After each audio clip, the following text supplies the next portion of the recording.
हिजाब is not an essential part of Islam, कहीं से भी नहीं है। मुझे वो आयत कोई भी बता दे जिसमें हिजाब, बुर्का, अबाया, नकाब के बारे में बात की गई है।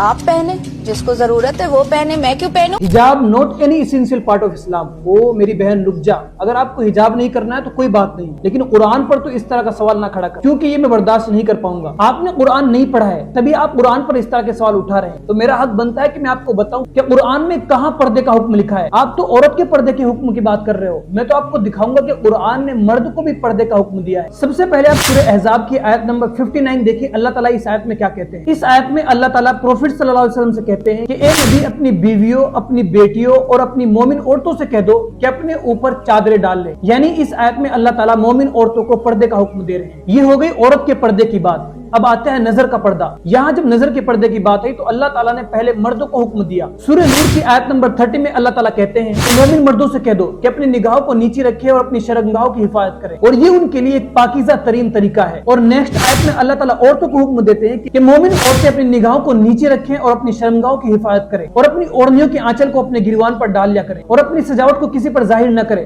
सिवाय अपने शोहर के। और ये एक लंबी आयत है जिसमें अल्लाह ताला ने औरत को किस तरह से पर्दा करना है उसका हुक्म दिया है। इतना काफी है, या और दिखाऊं बहन आपको कि कुरान में और कहां लिखा है पर्दे का हुक्म। इसलिए प्लीज आपसे मेरी रिक्वेस्ट है कि आपको जिस तरह रहना है आपका फ्रीडम है, लेकिन कुरान और इस्लाम पर इस तरह से उंगली ना उठाएं।